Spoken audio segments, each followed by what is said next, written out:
Yo, welcome back to the greatest show on earth, the Millionaire Mindsets Podcast. I am your host, Xavier Miller, and today, as y'all know, I got another special episode, man. This is a two-part series with a very special guest. We've always connected. We did a Vest Fest together. He's been on the podcast twice. Every time he's been on, he's been killing it. So I'm always super happy to have him back.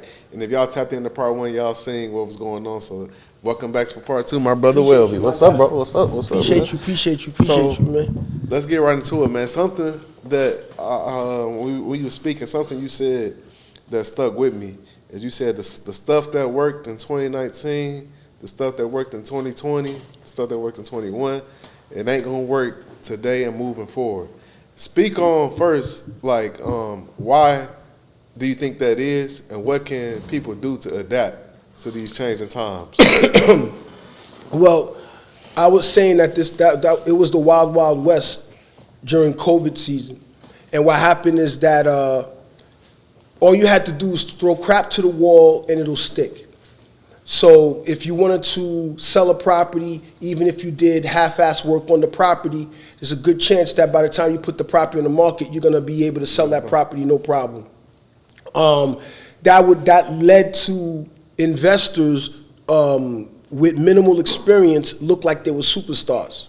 So in addition to that, it also made realtors with minimal experience look like they were great realtors because they were just selling properties back to back to back. If you remember during those days, people were bypassing inspections. People were paying well above asking on a property, so everybody looked like they were superstars, right? Yeah. Now in 2024, you're not going to be able to play those type of games anymore. If you start paying attention now, you start doing your research, you're starting to see that now inspection contingencies are back, and it's in the offer sheet of a property that contingent on the inspection, the property passing. Will the process of continuing to acquire the property continue, or it'll stop? Also, what you're starting to see happen too is sellers' concessions are starting to come back around now too. You know what a seller's concession is? What's that? Basically, a seller's concession, to keep it real simple, is that the seller is giving the buyer money towards their closing cost for them to be able to minimize what they're coming to the table with to buy that property. That's basically what seller concession is doing. Okay. A seller's giving money to the buyer. That's starting to increase now where that wasn't before.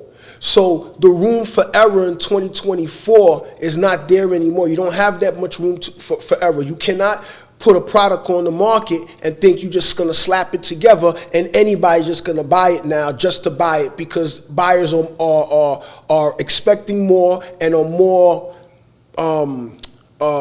more educated, I guess you could say, on that, and they're not looking the other way and just going to just buy your property just to buy it. That's not going to happen. So that's why I say you need to be more intentional in 2024. No, you have to be, because even from a social media standpoint, I'm seeing people do strategies that worked when everybody had money that don't work today. Like what? Like lifestyle marketing. Uh-huh. In my opinion at least, it seems like there's a change happening. It seems like people kind of fed up with that a little bit. They're like, because 2020 went crazy. During COVID, everybody in the house, everybody had money. But now everybody had money because the government was giving you money. Right. You know, and then you had people that were incentivized not to go to work. I had my nieces and my nephews telling me, Uncle Welby, why should I go to work when the government, what I'm getting paid on unemployment is more than what going to work is. Right. But I told my nieces and my nephews, that gravy train is going to end. How long did it go for? A year and a half? About a year and a half. 2 years? Yeah. Which is a long time. That ain't shit. It ain't, no. That ain't. I mean, because some people, they probably would expect that last 3 to 6 months. You getting free money for nothing. Yeah, but even if it is 3 to 6 months, even if it was 2 years, when you look at the bigger picture of things, you're right. So that's nothing. So when I mentioned about people taking penitentiary chances, doing certain scams. I remember. Right? Yep. And people said people were upset with me when I brought that up. Yep. But just think of the window of time. Your COVID was just yesterday. Man, that shit flew by. Flew by. Look how fast the money dried up. Look how fast that money dried up. Now what are you gonna do? Dang.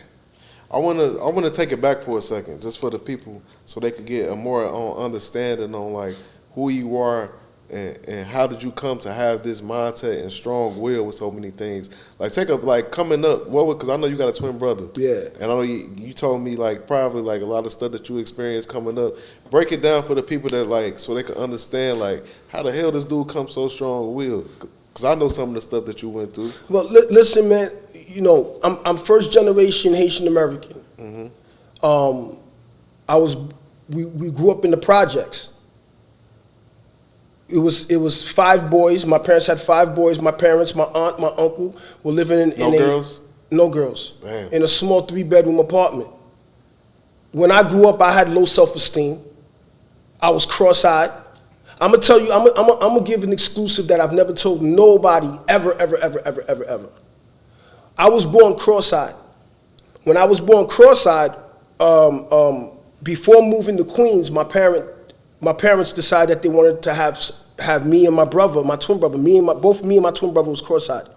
And they wanted us to have surgery to get our eyes corrected, to get them straight. Because you can see my eyes are straight now, right?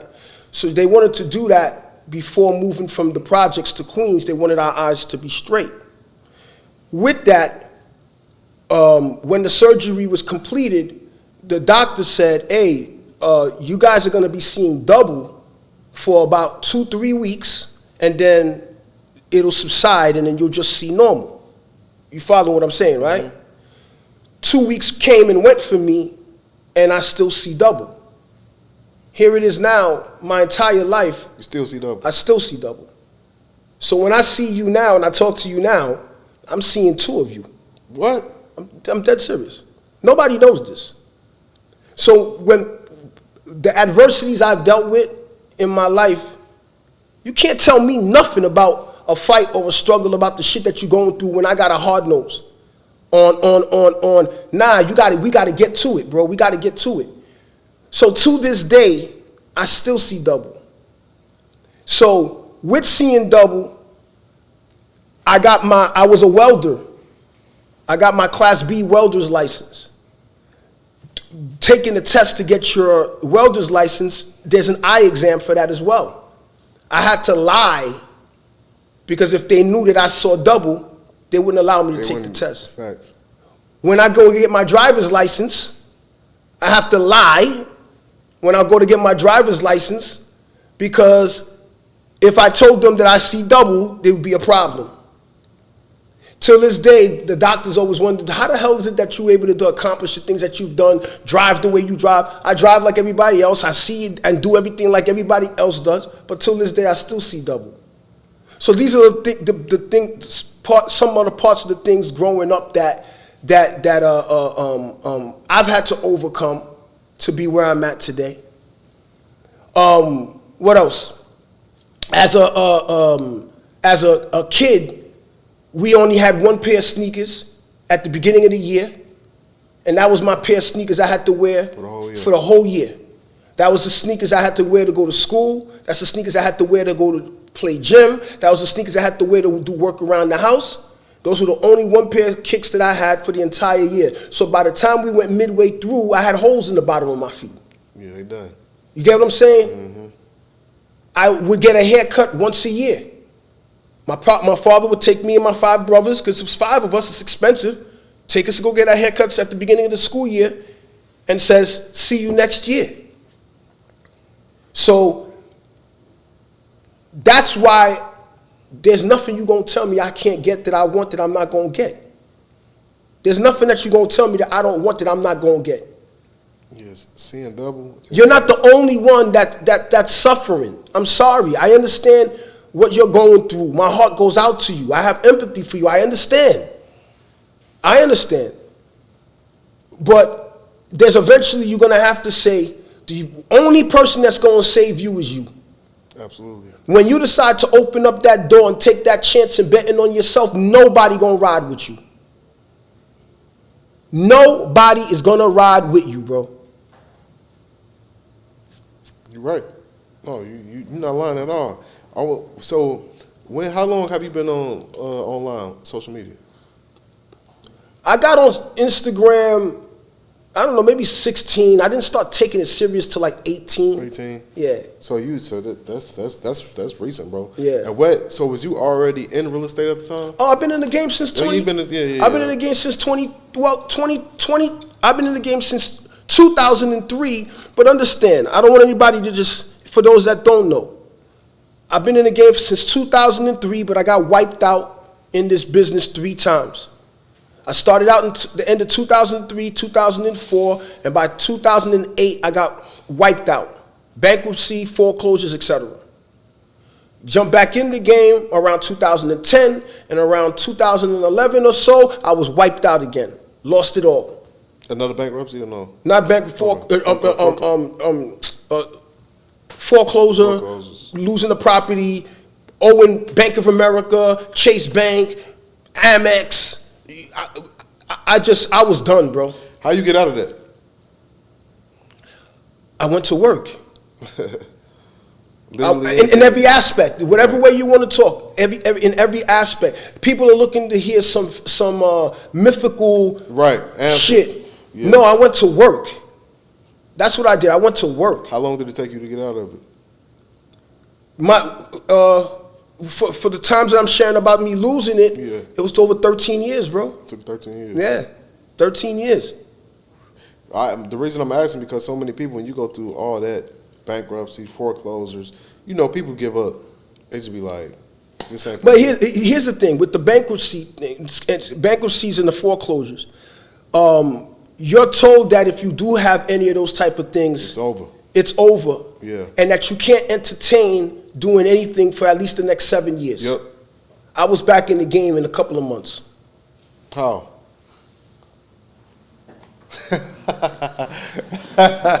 Yo, what? Yeah, because that's what I've heard plenty of people when they talk about bankruptcy. They like for the next 7 years, pretty much. I was back in the game. A couple of months. My credit at the time was a 700, and when I had the foreclosures and the lawsuits from Chase Bank and Capital One and everything else, my credit went to a 500. They came after me, had judgments against me and everything, and a couple of months later, I was back at the 700s. Back at the 700s. Yeah. When people hear that, they're gonna be like, "What the hell? There ain't no way they." How the internet love calling everything cat. I hear you. You know how it is. I hear you. But that speaks to your resilience, though. Like I said, the thing is that where there's a will, there's a way is true. Just like if there's a will, there's a way when the banks deny you to buy something. In particular, real estate. If there's a will, there's a way if it's doable. Not something that's unrealistic. So when those things happened, part of it was through educating ourselves. So my twin brother is the one that actually started getting me back right with my credit. So he the one to help you. He's the one that got me back right because we both was going through our losses simultaneously. That's and great. He has a passion for credit. He has a passion for credit. He loves the credit business. I have a passion for real estate. And when those things occurred with me, he did what he had to do for me. And then you probably helped them with real estate. Of course I did. That's what we do, And then I got myself back in the game. The thing is, people expect that with these quick interviews or these quick shots that you're gonna put up, you think that you understand me. Exactly. We only get a sound bite, sound bite, 50, 60 seconds, and you expecting a 21-year career experience to explain it all to you in a 60-second. Most of the time, what we doing with our sound bites, most of the time, what we're doing is punching you in your throat to make you want to watch. Exactly. That's part of the game. Yeah. So, but listen to what I'm sharing with you. I give you step by step of what I've done and how to do it. In every aspect of it. let me ask you this, because this is I was having a conversation with somebody else that's accomplished great things, hit millionaire status and all that, and I asked him, does he feel like a millionaire? So I want to ask you that same question. Do you feel like that? I don't know. I'd be lying to you. I don't know, because what I thought it would be, based off of the way it's portrayed. What you thought it was gonna be like? I thought that when you hit the threshold and it says millionaire, that the balloons would start popping, the trombones would start, playing, and congratulations would be presented to you. That's what I thought. So do I feel? Does it feel like it? I don't know. I don't know. I can't say. It feels like it. Am I? Yes, I am. Thank you. I am. Am I financially stable? I am. Am I satisfied? No, not even close. So what drives you now? What drives me now? I want to see other people do it better than me. That's what drives me. I said to you many times, and I say it to many people many times, I hope you blow right past me. Yeah, you definitely said that. Right? Yep. So I get a lot of satisfaction from assisting people, sharing with people the knowledge. I'm talking about really sharing with them the game. Because anybody will tell you, you come and you play with me, you play with my family. I'm talking about our family, and on the flips to profit side of things, with what I do with my mentees. Yeah. They know that I'm hard on you. I'm hard on you. You're gonna probably cry sometimes. I'm probably gonna cry sometimes with you. Who knows? But I'm gonna hold your feet to the fire. And I get so much satisfaction to seeing people that literally took the information, because what I'm sharing with you works. It works. It works. It's not even a question if it works. It does work. And to see them take that information and actually apply it, and then to see what took me 13 years to do, they doing it in months, a year. They're doing it. So I get a lot of that's what drives me. Of course I want to make money. Mm-hmm. Who doesn't want to make money? Come on. Of course I like nice things. Of course I want to buy the next exotic car again. Of course I'm going to buy it. I'm not stupid. That's what I'm working. I'm going to treat myself, right? But I'm getting satisfaction a lot from helping the people, definitely. Yo, let me tell the listeners and watchers this just so y'all can understand how transparent Welby is. The first time me and Welby linked up, we was in my car. No, we recorded, and then we got in my car to go to another studio. And while we in my car, he like, man, look, I'm gonna show you something. Start showing me stock portfolio, real estate portfolio. I'm talking, I ain't gonna say no specific number. I'm talking millions. You could tell him. I mean, you don't have to give him a specific, but you could. Right. I mean, it was man, this was like 8 figures in assets. He just showed me, like, I'm like, and that's the first time somebody, like, usually you would, investigate to see what's going on with somebody for real. But you just volunteered it to me. You just like, here. But maybe I'm a fool. Why? No, I'm just saying, maybe I'm a fool, right? I thought that's what's supposed to happen. Hey, Web, let me tell you something. If you think these people get on these platforms and showing their assets, man, that shit ain't happening. Maybe I'm a fool, bro. Maybe I'm a fool because, listen, man, I don't understand the word keeping it real if you're just being who you are. So I don't know. I don't understand.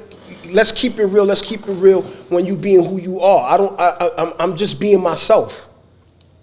Anybody that knows me, that you can meet, that's known me the past 20, 30 years, they'll tell you the way Welby is, this is how he's always been like this. I'm a hard head. I love hard though. Did you have these same habits and attributes? You always had these? Because some people, I'm asking this because some people think I'm gonna hit millionaire status and then I'm gonna have these habits. No, I'm gonna have this attitude. I've been a hustler my whole life, bro. I've been a hustler my whole life. I've been getting to it, but here's the thing: I was trying to figure things out. I didn't know. I didn't know. I was just trying to figure things out. But one thing that I've always had is discipline, though. I've always had discipline. How important is that? Extremely disciplined, because how you show up in your personal life is how you're gonna show up in business too. Some people don't believe that, so I'll break that down. Some people are like, what? In my personal life, you don't need a clock around me. If you say, hey, Welby, pull up at 3 o'clock, you don't even have to think about it. Welby's outside at 2:35. I get teased all the time from people telling me, why you leaving so early? Everybody tells me that. But here's the thing. One, I hate rushing. Two, I respect your time. That's how I've always been. Always been like that. Then that transitioned into employment. That transitioned into business. That transitioned into everything else. If you are somebody that doesn't even respect your own time, it's gonna show up in your business too. I promise you. Yeah. I promise you, it's gonna show up in your business too. That's true. They say how you do one thing is how you do everything. It's so true, so true. So what do you say? Because still, this conversation we have, no matter what, it's like younger people, especially under 30, the mentality of the getting rich quick, getting rich overnight, that's just something that people can't shake.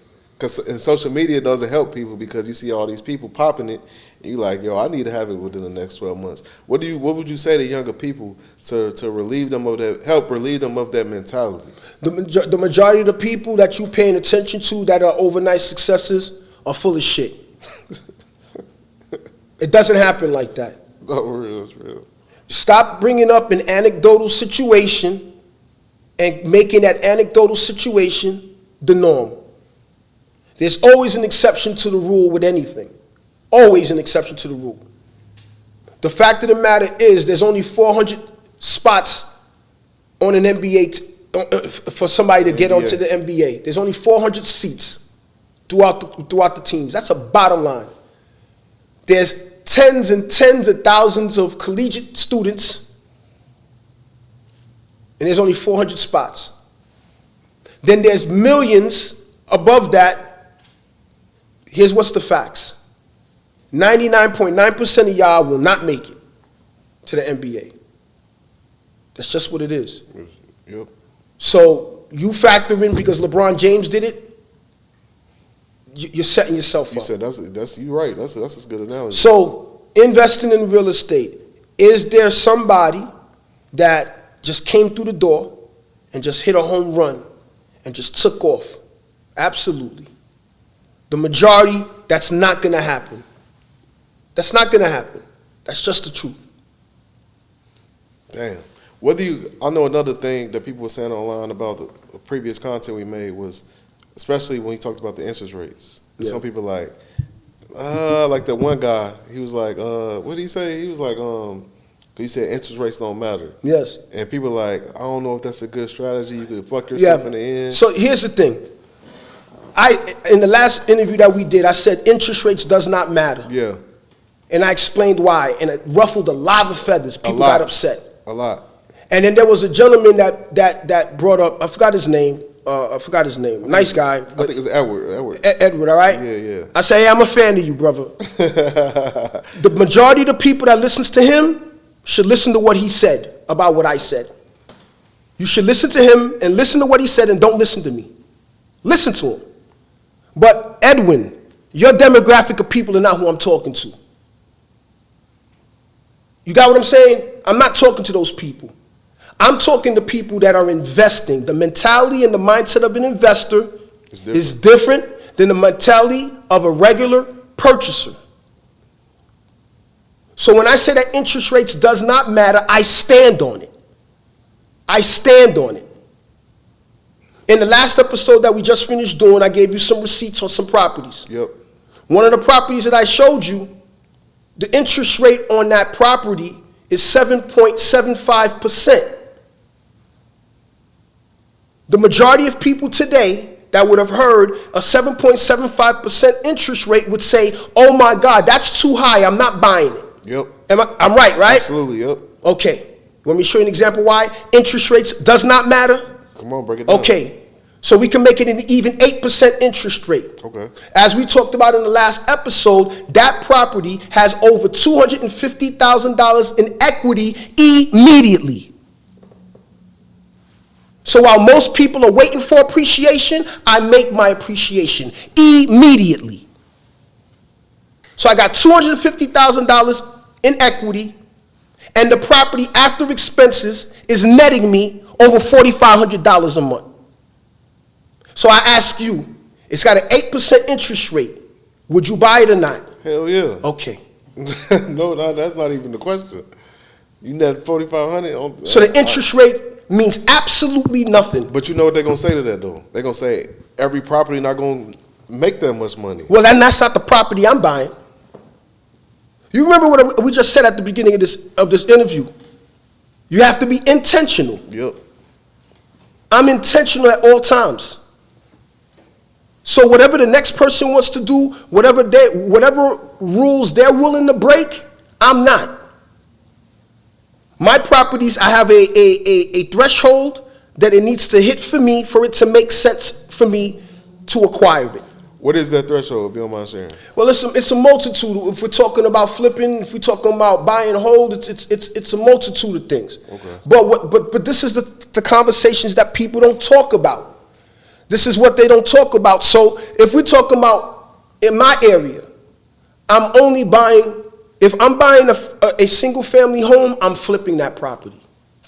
I'm flipping that property to sell that property for the profit. Okay. If I bought a two-family property in my area, I'm flipping that property. I'm renovating that property, selling it for my profit. Okay.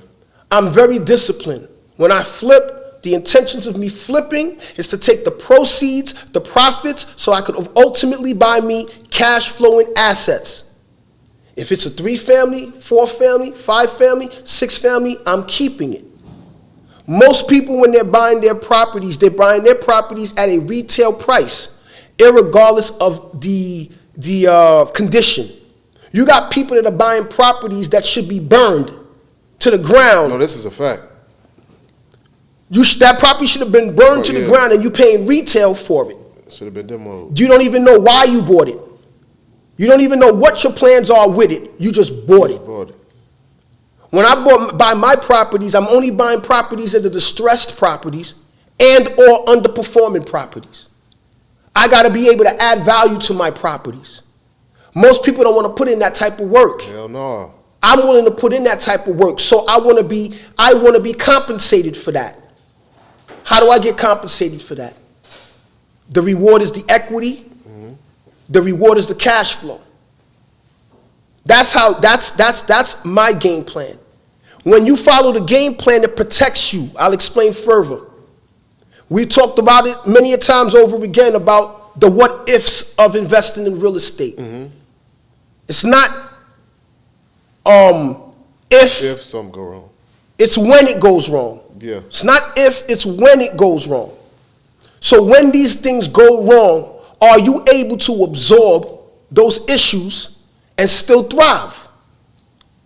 So with the examples of the properties that I gave you, just one of them, I asked you what was the first rent. And when you said the rent was $1,900, it covered the entire mortgage. Taxes, insurance, and everything. There was still 3 other apartments there.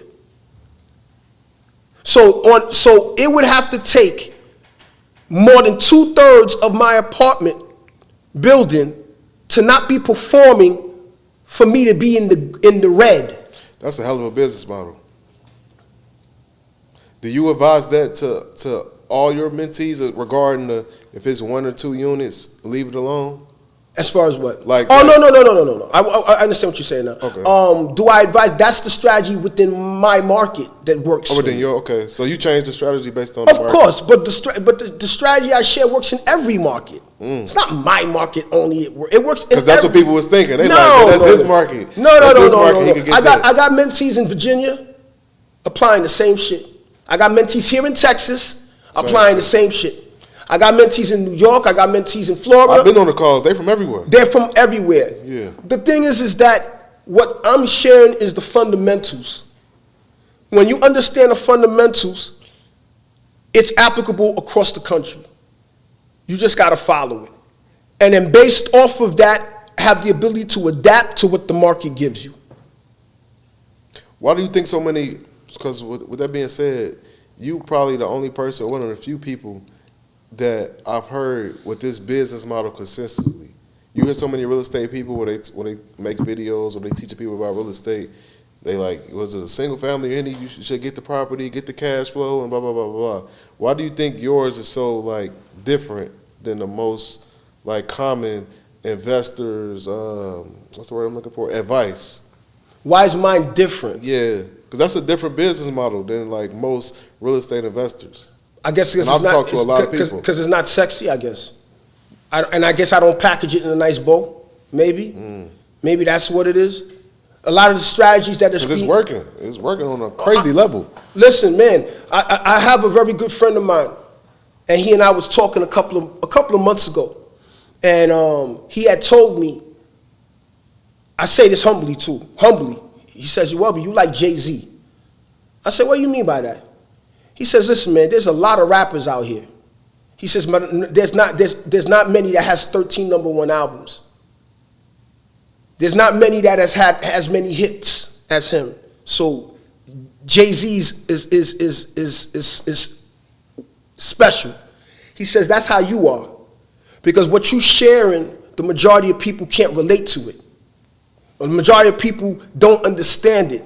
That's why a lot of the times they'll say that's impossible. Yeah. But when you start talking to people that we both know, our models mirror a lot. Yeah, that's true. You know, our numbers mirror a lot, and we're all over the country. All over the country.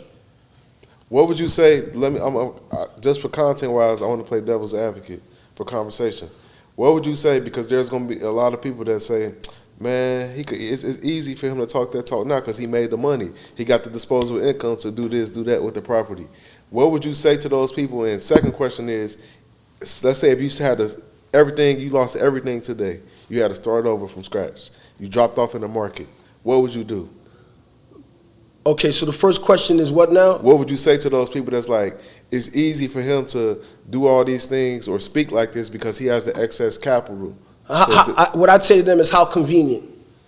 How convenient for you to utilize that as an excuse. How convenient. That's what I would say to them. In addition to that, go to work. That's what I would tell you. Go to work. Because the same thing that you're doing is what I did too, but what I did is I took my employment money and I invested it in my business. So if you're working, which majority of the people that's going to be watching this got a 9-to-5, absolutely. I'm pretty confident that most of the people aren't bums staying at home. They're at work working, right? We hope so. Okay, so go to work, take the money that you're making from your employment and invest it in your business and sacrifice. Sit your butt home for a little bit. I sat down for a couple of years. And when you say sat down, what you mean by that? I sat down. No vacations. None. Nothing. You don't deserve a vacation. I'm so you know when they go ahead. It's okay. They could get upset with me. I'm gonna tell you, you do not deserve a vacation. You do not deserve a new Louis Vuitton bag. You do not deserve a new car. You earn it. I didn't deserve it at those times, even though I recklessly did it at those times. I was reckless buying them too. When I came to the understanding I didn't deserve it, what the hell am I doing in Jamaica, sipping on pina colada, living my best life while my home is in shambles? You know how many people do that? Every day. Every day. I'm not throwing shots. We're not throwing shots. I did it too. Facts. So I said, I'm no more vacation. I drove the same car. Got to be about 15 years. I kept it nice though. It looked good though. You got to. 15. For about 15 years, 14 years, I drove the same car. for a long time. No vacation, same car. You probably wasn't eating out, was you? Not as much. A little bit. I mean, like fine dining. Oh no, definitely not. Definitely not. I sat my ass down for real, bro. Because listen, you got to make a choice. I always said that I was fighting for my economic life because I was dying.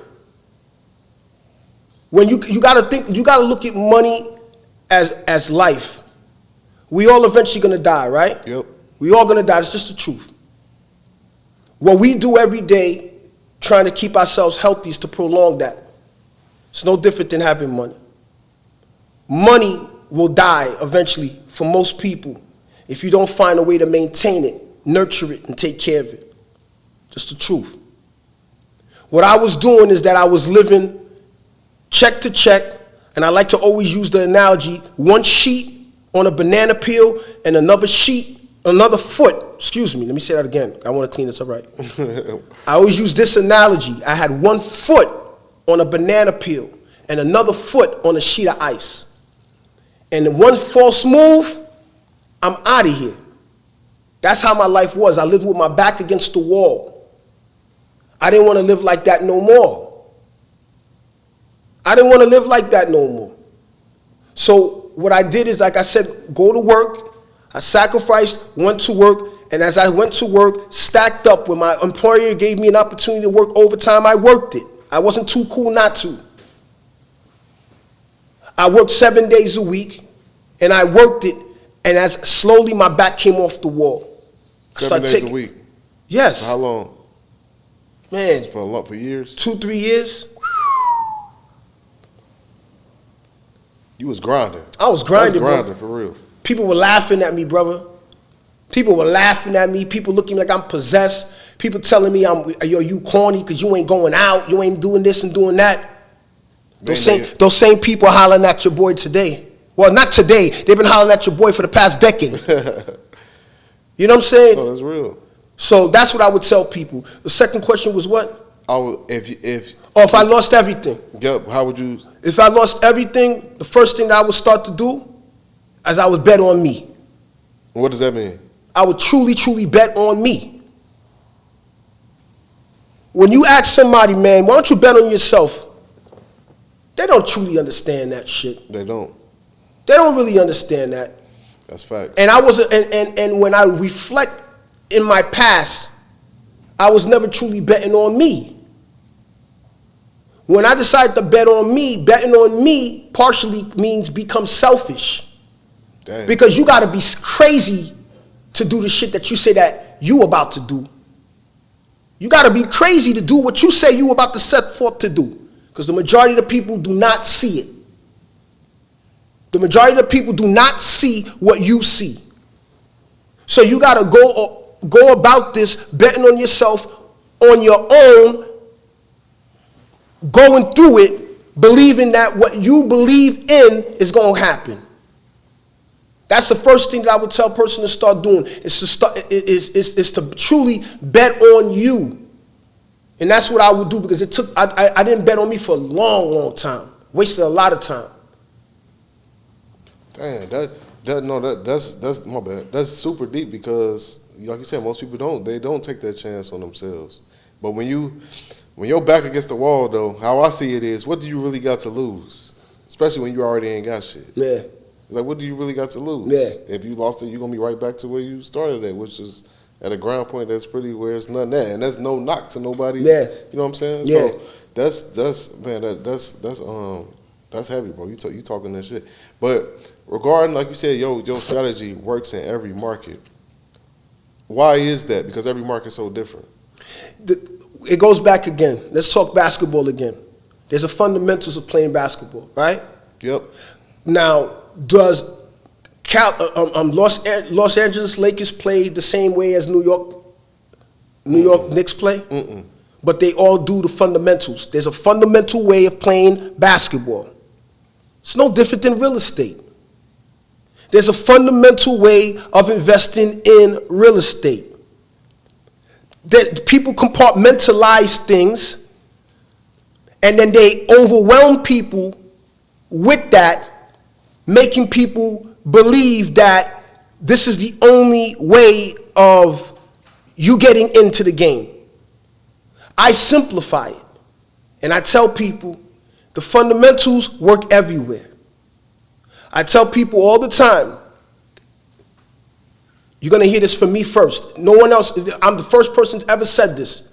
When I tell people all the time, real estate investing is a flip. Everything about investing in real estate is a flip. When you understand that, it helps you to simplify everything for yourself. So if you decide, yeah, bro. I was going to say, break it down. So if you decide whatever you want, there's three main entry points of investing in real estate. Three main entry points. Wholesalers, flippers, buy and hold. Am I right or wrong? Mm-hmm. Those are the main three that people talk about. If you understand the essence of it, they're all flipping. They're all flipping. You want me to explain to you what I mean? Yeah. So what does a wholesaler do? Get a property, find a property, distress, get it under contract, sell the contract to somebody else. Flipped it. Yeah. What flipper does? Same, well, not the same thing, but I tell buy you, a property. Get a property under contract at the right price point, renovates that property to put that property back on the market to flip that property. Yep. There go two flippers. And what does a buy and holder does? Gets a property under contract at the right price point, renovates that property, rents out that property, then flips that current mortgage into a long-term mortgage for passive income. That's a flip. The whole business of investing in real estate is a flip. When you can understand that, then it goes back to what I talk about the fundamentals. If you check the three entry points I just talked about, the common denominator for those three is the right price point. You make your money on the buy investing in real estate. Yep. So pick whatever market you want in America, close your eyes and throw it there. You make your money on the buy. So if you're looking to buy that property for you to buy that property to rent out that property, and the property is $1 million, but you're going to negatively cash flow $2,000 every month negatively for $1 million, are you going to buy that property? You gonna cash flow it every month? You're negatively cash flowing. Oh, hell no. You're not, you right? But if you get another property for $1 million in another part of the country that's positive cash flowing every month, are you going to buy it? No question. All right. The fundamentals is the same. It doesn't change. So that's why I tell people, with the way I show you how to go about it, I don't care what you're doing. When people want to talk to me, they want to overwhelm me. Listen, bro, that don't mean shit. Who cares? These are the certain questions I need you to answer me. Answer those questions about X, Y, Z. The universal language of the world is numbers. Yeah. That's the universal language of the world. The universal language of America is numbers. If the numbers don't make sense, if the numbers don't add up, it's not a deal. When you understand how to do that, you off to the races. Do you own where you live? Do I? Oh, yes, I do. Okay. Because I know a lot of investors' mindset is what they say, rent what you own. Wait, is that right? Is it rent what you own where you live? Something like that. No. Rent where you live. Rent where you live. And own what you rent. Yeah. Something to that effect. Whatever it is. I can't. I know what you're going at. Yes. Okay. Yes. So you own where you live. So what do you think about renting then? For people that's watching and listening that rent their apartments or houses that are living that they're renting. Yeah. What do I think about that? Yeah. I mean, if that's what you got to do, that's what you got to do at the moment. But you got to start investing. If you're renting where you live, whatever it is, but you investing, it's all good. Do your thing. You have to invest because one source of income is not enough. That's too close to none. Yeah, it's not enough for today, for where we at today. It's not enough. You need to find other ways. In addition, you need to find other ways to generate monies. I just happen to do it within real estate, in multiple ways within real estate. Yeah, that's it.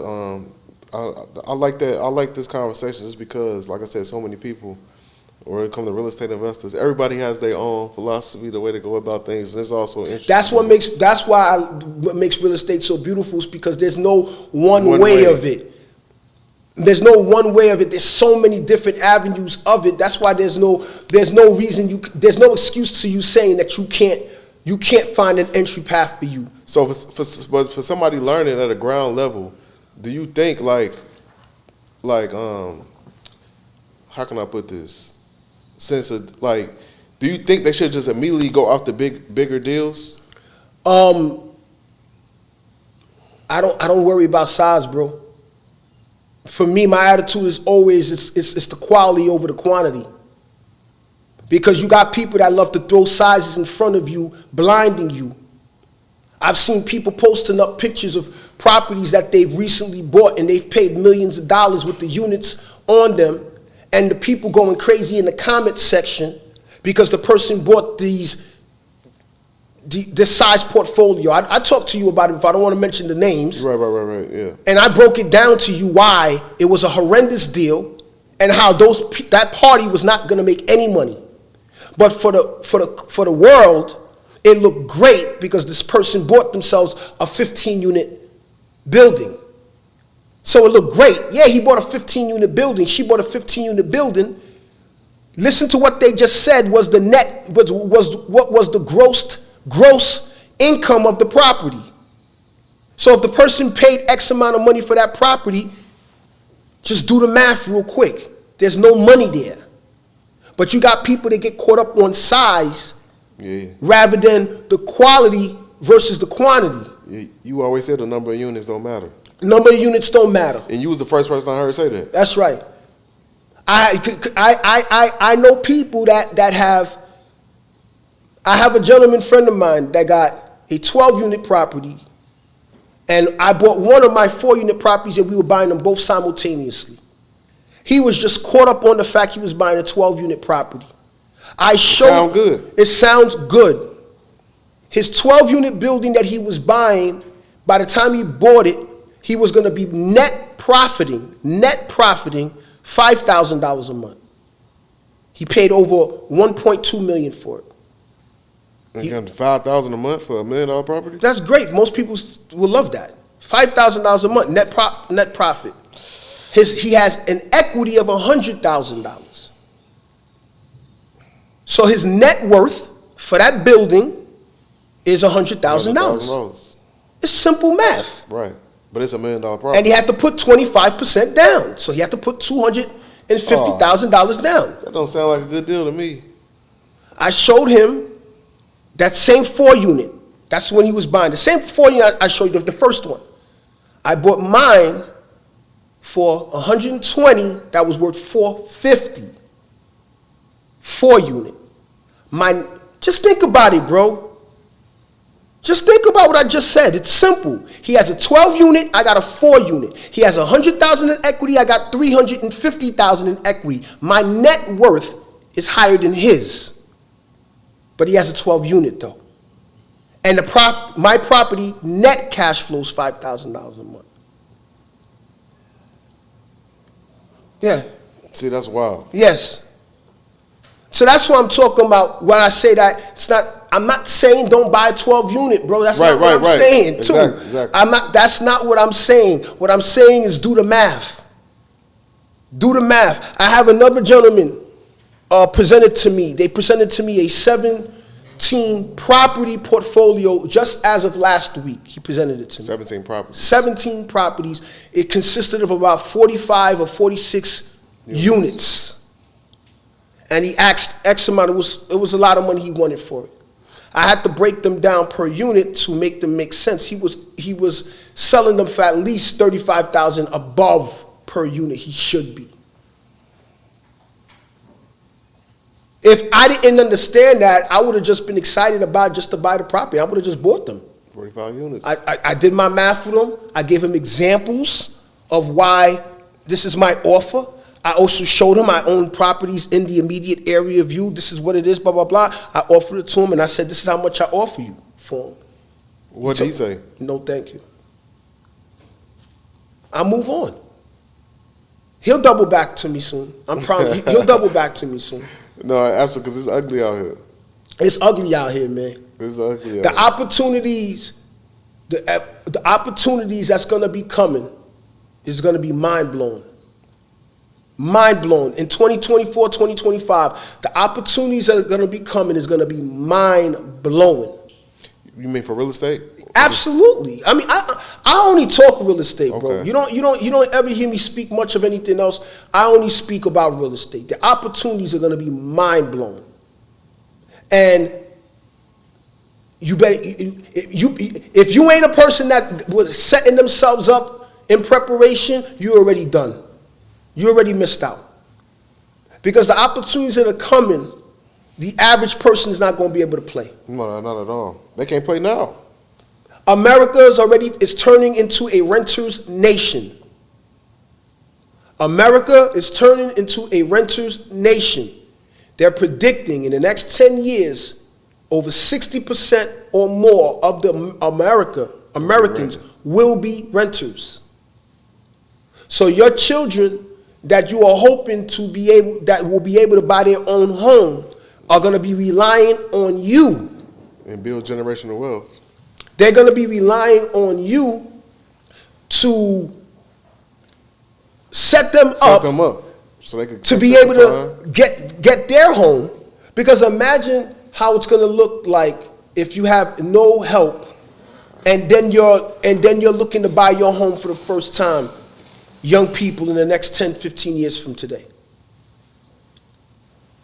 Then it's over. Damn. You led me right into my final thing. Because you talk about setting up the next generation. It's generational wealth. And you know, when we spoke on generational wealth the first time, you said you hate the term generational wealth. And they went crazy on the internet. They like, what you mean? Hey, you don't want to build wealth for the next generation? Break down, because I think so many people, it went over their head. The majority of people caught what I said. They caught what you were saying. The majority of people caught what I said. Was like, yeah, and you want to know what? A lot of people were butthurt. They was. With what I said. And then a lot of people that were making comments about what I said. There's a lot. You ain't even set your family up yet. It sounds good what their response was, but they haven't even set their family up yet. So for those people, I want to just make it clear. Generational wealth is very important. Generational wealth, legacy, is something that you should strive for you and yours.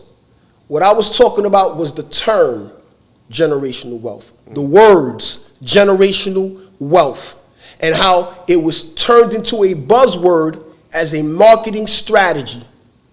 That's what I said I hated. But people wanted to pick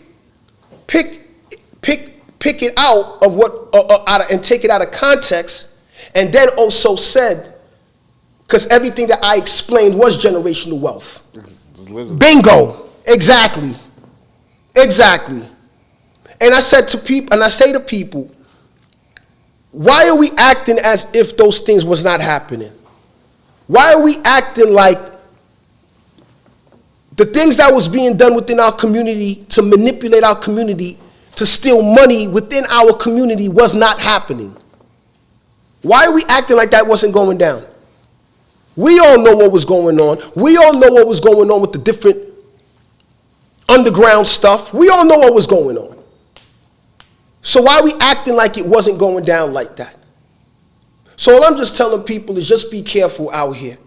Just be careful. Stop taking things at face value. Stop just believing what someone claims. You're going to lose every time. Stop just taking what somebody claims to you at face value. Make them prove it. Make them prove it to you. Hey, we can't wrap up about it now.